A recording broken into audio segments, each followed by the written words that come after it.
শিশু খুন হয়েছে। আমরা নবীর হাদিসের ভাষায় মনে করি গাজার মুসলিম নারী নির্যাতিত হয় নাই, আমার বোনটা নির্যাতিত হয়েছে। আমরা মনে করি গাজায় রক্ত ঝরে নাই, আমার নিজে রক্ত ঝরেছে, ঠিক কিনা? আর হাজিরিনা জন্য আপনাদের কাছে আমি জবাব চাই, জবাব চাই। আজ তাদের আওয়াজ উঁচু নাই, কিন্তু আপনাদের কাছ থেকে যদি সময় মতো আওয়াজ চাওয়া হয়, সময় মতো যদি ময়দানে হাজির হওয়ার ডাক আপনাদের সামনে চলে আসে, যদি কোনোদিন ফিলিস্তিনের গাজায় সরাসরি জিহাদ করার সুযোগ বাংলার মুসলমান তোমার সামনে তৈরি হয়, উলামায়ে কেরামের ডাকে কারা কারা জিহাদে শরীক হতে তৈয়ার, দিলের হালতটা একটু আল্লাহকে জানায়া দেন।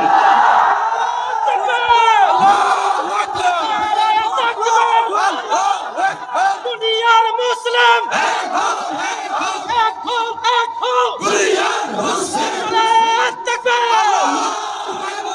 রাহমাতুল্লাহি ওয়া বারাকাতুহু।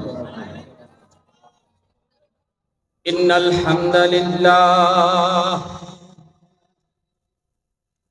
والصلاة والسلام على من لا نبي بعده أعظم الخلق وأشرف الخلق وأحسن الخلق وأجمل الخلق وأنور الخلق وأكمل الخلق من الحسن والصدارة والبلاية والحكاية والهداية والأمانة والإمامة هو عدوة نظمة قدوة رتبة أسوة حسنة سعيد إلى سدرة المنتهى في ليلة المعراج في ليلة المعراج كشف الدجى ثم دنا ثم دنا ثم دنا فتدلى فكان قاب قوسين أو أدنى صلى الله عليه وعلى آله وأصحابه وبارك وسلم تسليما كثيرا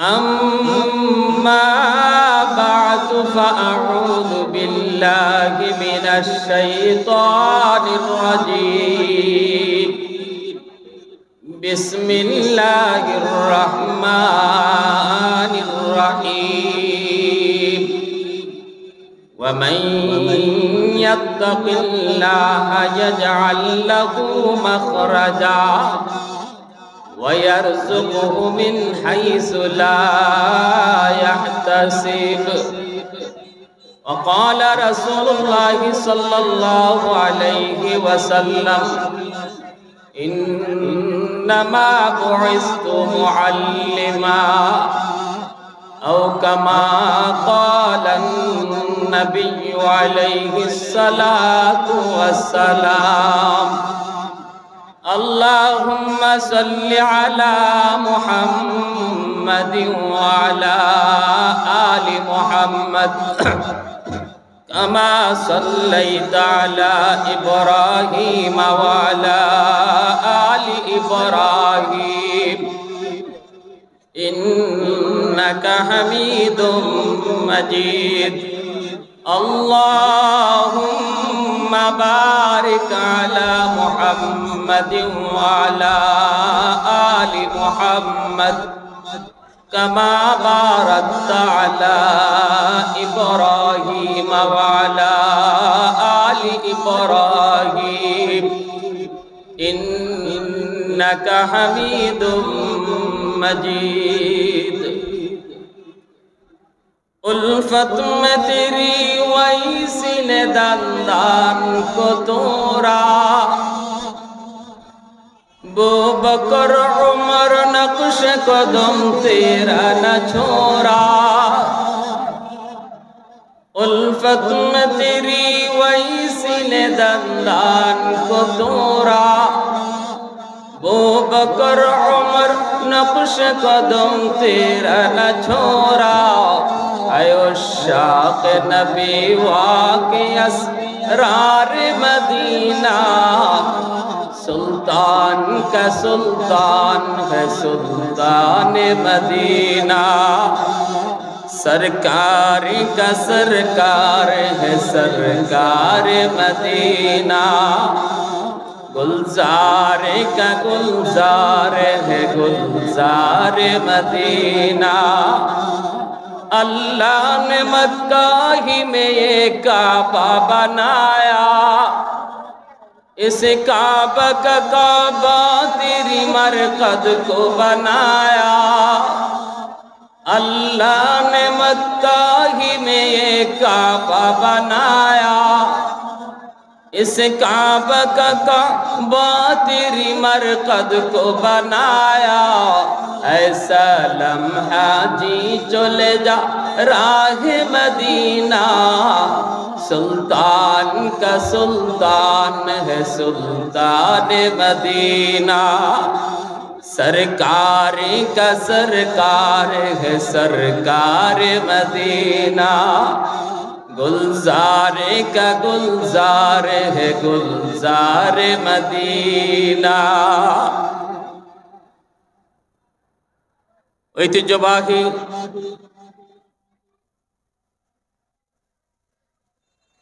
ওয়ারুফ রহমানিয়া উচ্চ বিদ্যালয় মাঠে আয়োজিত আজকের ইসলামী মহাসম্মেলনের সম্মানিত সদরি ইজলাস সভাপতি আলহাজ হযরত মাওলানা ওবায়দুর রহমান সাহেব আজকের প্রধান বক্তা আমার অত্যন্ত শ্রদ্ধাভাজন ব্যক্তিত্ব शेखुल हदीस अल्लामा मुफ्ती नजरुल इस्लाम कासिमी আমার আগে বয়ান পেশ করেছেন জননন্দিত মুফাসসির কুরআন হযরত মাওলানা শেখ মোল্লা নাজিমউদ্দিন পরিচালক কুমিল্লা জামিয়া দারুল হুদা কমপ্লেক্স জাতির বিবেক জাতির কর্ণধার এ জাতির সূর্য সন্তান মঞ্চে আসীন উলামায়ে কেরাম অত্র এলাকার মুরব্বিয়ানে আযম কলিজার টুকরো যুবক পর্দার আড়ালে পর্দানিশীন মা ও বোনেরা মুআজ্জাজ হাজিরিন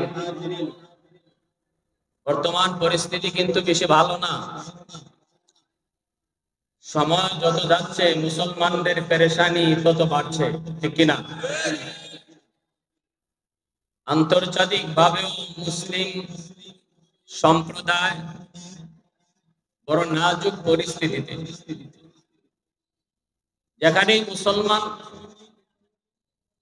সংখ্যালঘু সেখানেই মুসলমান নির্যাতিত নিপীড়িত আজকে আমাদের পার্শ্ববর্তী দেশ ভারত সেখানেও মুসলমানরা নিরাপদ নয় মসজিদ মাদ্রাসা নিরাপদ নয় সোশ্যাল মিডিয়ায় যারা কম বেশি খবর রাখি জানি গাজার হালত ফিলিস্তিনের গাজায় কি নির্মম নিষ্ঠুর আচরণ হচ্ছে মুসলিম সম্প্রদায়ের সাথে অপরাধ শুধু আমাদের একটাই আমরা এক আল্লাহর গোলাম এক নবীর উম্মত ঠিক কি না জোরে বলেন শুধু একটাই আমাদের অপরাধ সলমান সন্ত্রাসী নয় চোর নয় ডাকাত নয় অন্য কোন দোষ কোন অপরাধ মুসলমানের নয় ওদের কাছে অপরাধ শুধু আমাদের একটাই আমরা মুসলমান প্যারে হাজিরিন এই চরম সংকট থেকে আমাদের বের হয়ে আসতে হবে আমাদের সাথে আল্লাহ পাকের ওয়াদা আছে আল্লাহ আমাদেরকে ইজ্জত দিবেন সম্মান দিবেন রাজত্ব দিবেন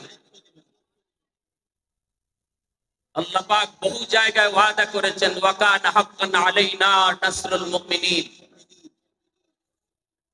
মুমিনদেরকে সাহায্য করা এটা আমি আল্লাহর উপর জিম্মাদারি অন্যত্র আল্লাহ বলেছেন ওয়ালা তাহিনু ওয়ালা তাহজানু ওয়া আনতুমুল আ'লাউনা ইন কুনতুম মুমিনিন তোমরা হীনমন্যতায় ভুগবা না তোমরা ভয় পেও না বিজয় তোমাদেরই হবে আল্লাহ বলতেছেন বিজয় তোমাদেরই হবে যদি তোমরা মুমিন হও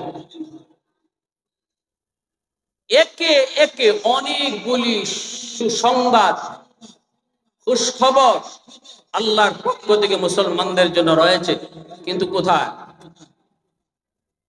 এই বর্তমান পরিস্থিতিতে আমাদের আল্লাহর যে ওয়াদা, এই ওয়াদাগুলি কই গেল? ফিলিস্তিনের গাজায় কেন মুসলমান মাইর খাবে? মুসলমান সংখ্যায় কম না বেশি সেটা বিষয় নয়, মুসলমানের অস্ত্র কম না বেশি সেটাও বিষয় নয়। মুসলমান অস্ত্র কম লইয়া, সংখ্যা কম নিয়া যুদ্ধের ময়দানে জয়ী হয়েছে, ইতিহাস আছে না নয়? কিন্তু আজ কেন আমরা পরাজিত? আজ কেন আমরা লাঞ্ছিত?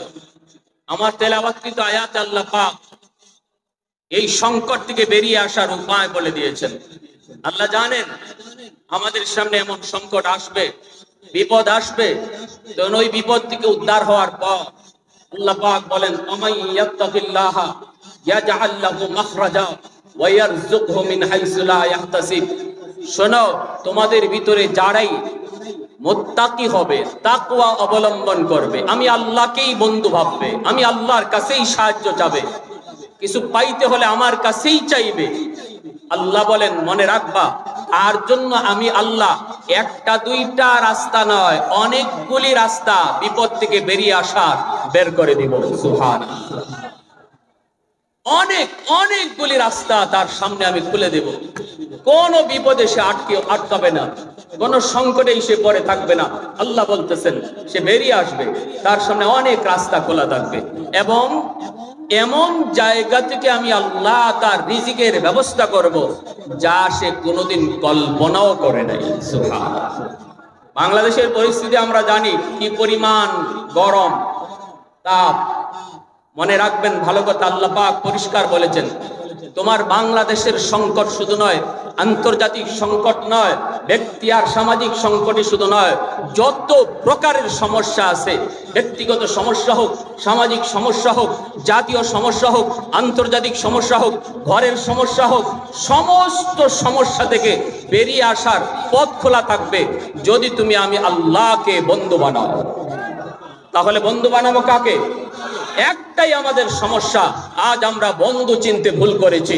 আমরা আজকে বন্ধু কেউ মনে করি ভারতকে, কেউ বন্ধু মনে করি আমেরিকাকে, কেউ বন্ধু মনে করি চীন, রাশিয়া, জাপানকে, কিন্তু আল্লাহ বলে কেউ তোমাদের বন্ধু না, তোমাদের প্রকৃত বন্ধু শুধুমাত্র আমি আল্লাহ। এই জায়গাটা দিয়ে আমরা ভুল করেছি, এখানেই ভুল করেছি। কিছু হতে না হতেই আমরা আওয়াজ দিয়া বলি দেখো ভারত আমার পাশে আছে কিনা, কেউ বলে দেখো আমেরিকা আমাদের পাশে আছে কিনা, কেউ বলে দেখো রাশিয়া আমাদের পাশে আছে কিনা। আল্লাহ নারাজ হয়ে বসা। আল্লাহ বলে বান্দা তোর এটা কথা বলার ছিল না, তোর কথা বলার দরকার ছিল কেউ না থাকুক, দেখো আল্লাহ আমার সাথে আছে কিনা। যেদিন থেকে এই চিন্তা আমাদের ভিতরে জাগ্রত না হবে, প্রকৃত বন্ধু চিনতে আমরা যতদিন পর্যন্ত আমরা ভুল করব, সে ততদিন আমাদের সামনে সংকট থেকে বেরিয়ে আসার পথ বের হবে না, সমস্যার সমাধান হবে না। যেদিন আমরা প্রকৃত বন্ধু চিনব সেদিন সমস্যার সমাধান হবে। ঠিক কিনা জোরে বলেন? ইয়ার হাজিরিন, আওয়াজ চাই আওয়াজ। ভালো মনে রাখবেন, ইসলাম ধর্ম যেমন সময় মতো নরম হতে কয়, সেমন সময় মতো গরম হতে কয়। আল্লাহকে বন্ধু ভাবে যারা, তাদের কাছে দুনিয়ার সমস্ত শক্তিশালী দুশ্মন হয়ে দাঁড়ায়, বিন্দু পরিমাণ ভয় পায় না, তার আওয়াজ নিচু হয় না। আর যারা আরব বিশ্বের মতো আজকে ফিলিস্তিনের পক্ষ না নিয়া আমেরিকার ভয় তাদের কলিজায়, সৌদির বাদশা, মিশরের বাদশা, জর্দানের বাদশা, যাদের কলিজায় আমেরিকার ডর আর ভয়, তাদের আওয়াজটাই ছোট। আল্লাহ বলে না না, তোমরা আওয়াজ সময় মতো উঁচা করো, সময় মতো গরম করো, বন্ধু আমাকে ভাবো, আমি আল্লাহ তোমাদের সাথে আছি। ঠিক কিনা? আর হাজিরিন, কিন্তু আমরা দেখি আওয়াজ সময় মতো আমরা কোথায় গরম হব, কোথায় নরম হব, এই থিওরি আমাদের জানা নাই। রুল আল্লাহ বলে দিয়েছেন, আশিদ্দা ওয়ালাল কুফার রুহামাউ বাইনাহুম। এটা হলো কোথায় নরম হব, কোথায় গরম হব, এর থিওরি আর রুল আল্লাহ বলে দিয়েছেন। মুসলমানে গরম হয় না, মুসলমানে দ্বন্দ্বে যেও না, কিন্তু গরম হওয়ার জায়গা আছে। যখন তুমি শুনবা ইসরায়েল ফিলিস্তিনে হামলা করেছে, যখন তুমি দেখবা কোন মুসলিম ভাইয়ের উপরে আজকে হামলা হয়েছে, যখন তুমি শুনবা ভারতের কোথাও কোনো মুসলিম সম্প্রদায়ের উপরে হামলা যখন তুমি আওয়াজ শুনবা, ভারতের কোনো সম্প্রদায় মুসলমানদের মসজিদ মাদ্রাসার উপরে হামলা যখন তোমার সামনে নিউজ আসবে, আওয়াজ উচ্চারণ হবে, তখন এই জায়গাতে আল্লাহ বলেছেন তোমার ইমানের দাবি হলো নীরব না থাকা, ইমানের দাবি হলো আওয়াজ উঁচা করা। ঠিক কিনা জোরে বলেন? এই জায়গায় আমাদের আওয়াজ উঁচা হয় না, আমাদের আওয়াজ উঁচা হয় না। প্যারে হাজিরিন, আজ যদি সময় মতো সৌদির বাদশাহ আওয়াজ দেওয়া জানতো, আজকে সময় মতো যদি আওয়াজ গরম করা জর্দানের বাদশাহ জানতো, আজকে সময় মতো জায়গা মতো আওয়াজ গরম করার থিওরি যদি আমার আল্লাহর বলে দেওয়া রুল যদি মিশরের সিসির জ্ঞানে আর নলেজে থাকতো, তাহলে ইসরায়েলের বাপেরও ক্ষমতা ছিল না ফিলিস্তিনে হামলা করার, আমেরিকার বাপেরও ক্ষমতা ছিল না ভূমধ্য সাগরের রণতরী নিয়ে হাজির হওয়া। কোন শক্তি ওদের ছিল না, কিন্তু আমরা থেকে তারা নীরব। আজকে তাম পৃথিবীর সমস্ত মুসলমানের উপরে ফরজে আইন জিহাদ করা, ফিলিস্তিনের মুসলমানের পাশে দাঁড়ায় জিহাদে শরীক হওয়া, কারণ তারা আমাদের মুসলমান ভাই। আর মুসলমান ভালো করে ইয়াদ রাখবা, রক্তের সম্পর্কের চেয়েও ইমানের সম্পর্ক মুসলমানের কাছে বেশি গভীর। কারণ রাসূল বলেছেন আল মুসলিমুন কাজাসাদিন ওয়াহিদ ইন ইশতাকা আইনুহু ইশতাকা কুল্লুহু। একজন মুসলমানের রক্ত যদি কোথাও ধরে, তুমি মনে করবা গোটা বিশ্ব মুসলমানের রক্ত ধরেছে। তাহলে আমরা মনে করি গাজার শিশুরা কোন হয় নাই, আমার শিশু কোন হয়েছে। আমরা নবীর হাদিসের ভাষায় মনে করি গাজার মুসলিম নারী নির্যাতিত হয় নাই, আমার বোনটা নির্যাতিত হয়েছে। আমরা মনে করি গাজায় রক্ত ধরে নাই, আমার নিজে রক্ত ধরেছে। ঠিক কিনা? আর হাজিরিনের জন্য আপনাদের কাছে আমি জবাব চাই। আজ তাদের আওয়াজ উঁচু নাই, কিন্তু আপনাদের কাছ থেকে যদি সময় মতো আওয়াজ চাওয়া হয়, সময় মতো যদি ময়দানে হাজির হওয়ার ডাক আপনাদের সামনে চলে আসে, যদি কোনোদিন ফিলিস্তিনের গাজায় সরাসরি জিহাদ করার সুযোগ বাংলার মুসলমান তোমার সামনে তৈরি হয়, উলামায়ে কেরামের ডাকে কারা কারা জিহাদে শরীক হতে তৈয়ার, দিলের হালতটা একটু আল্লাহকে জানায় দেন।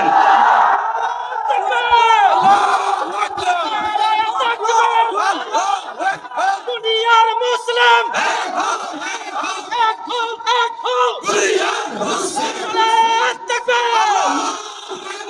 পশ্চিমাদের চোখ পড়েছে কাবা ঘরের প্রান্তরে, ব্রিটিশ দালাল দল বেঁধেছে ধ্বংস করতে চায় করে। পশ্চিমাদের চোখ পড়েছে কাবা ঘরের প্রান্তরে, ব্রিটিশ দালাল দল বেঁধেছে ধ্বংস করতে চায় করে। আল্লাহ পাকের ঘর তোর সাহস থাকলে ধর, আল্লাহ পাকের ঘর তোর সাহস থাকলে ধর। এ যুবক বলো না ঠিক কিনা? আওয়াজ দিয়া বলো ঠিক কিনা? পশ্চিমাদের চোখ পড়েছে কাবা ঘরের প্রান্তরে, ব্রিটিশ দালাল দল বেঁধেছে ধ্বংস করতে চায় করে। পশ্চিমাদের চোখ পড়েছে কাবা ঘরের প্রান্তরে, ব্রিটিশ দালাল দল বেঁধেছে ধ্বংস করতে চায় করে। আল্লাহ পাকের ঘর তোর সাহস থাকলে ধর, তো জাহানের মালিক যিনি পবিত্র কাবা। ওই আরবের দিন বাঁচাতে সত্য ন্যায়ের মুক্তি চাই, মুহাম্মাদের বাহিনী আজ আসলে তোদের রক্ষা নাই। ঠিক কিনা জোরে বলেন? ওই আরবের দিন বাঁচাতে সত্য ন্যায়ের মুক্তি চাই, মুহাম্মাদের বাহিনী আজ আসলে তোদের রক্ষা নাই। দুইটা হাত উপরে উঠায়া গায়ে যদ্দুর শক্তি আছে শক্তি নিয়া বলো, গায়ের শক্তি দিছে কে? গলায় আওয়াজ দিছে কে?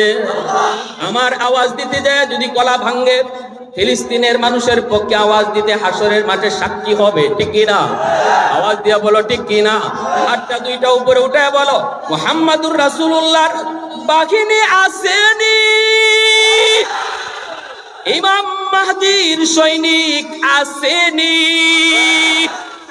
একটু দাঁড়াও, জেগে উঠো ওহে মুসলমান, আর কতদিন দিন ইসলামের সইবে অপমান। একটু দাঁড়াও, জেগে উঠো ওহে মুসলমান, আর কতদিন দিন ইসলামের সইবে অপমান। রক্ত দিয়ে পবিত্র ওই মক্কা মদিনা, সেই জমিনে ইহুদিরা চলতে পারে না। নূর মক্কার ইসলাম তার থাকলো কি আর দাম, বন্দিশালায় তাকে যদি আল আকসার ইমাম। ওই আরবের দিন বাঁচাতে সত্য ন্যায়ের মুক্তি চাই, মুহাম্মাদের বাহিনী আজ আসলে তোদের রক্ষা নাই। পশ্চিমাদের চোখ পড়েছে কাবা ঘরের প্রান্তরে, ব্রিটিশ দালাল দল বেঁধেছে ধ্বংস করতে চায় কারে। আল্লাহ পাকের ঘর তোর সাহস থাকলে ধর, তো জাহানের মালিক যিনি পবিত্র কাবা। ওই আরবের দিন বাঁচাতে সত্য ন্যায়ের মুক্তি চাই, মুহাম্মাদের বাহিনী আজ আসলে তোদের রক্ষা নাই। আরেকবার দুই হাত উপরে উঠে বলো, মুহাম্মাদুর রাসূলুল্লাহর বাহিনী আসেনি। এ যুবক, ইমাম মাহদির সৈনিক আসেনি। একটু জোরে বলো আল্লাহু আকবার, আরো জোরে আল্লাহু আকবার, আরো জোরে আল্লাহু আকবার। আমেরিকার কাছে অস্ত্র আছে, নারায়ে তাকবীর, ঠিক না? ইসরায়েলের কাছে অত্যাধুনিক অস্ত্র আছে, নারায়ে তাকবীরের আওয়াজ নাই।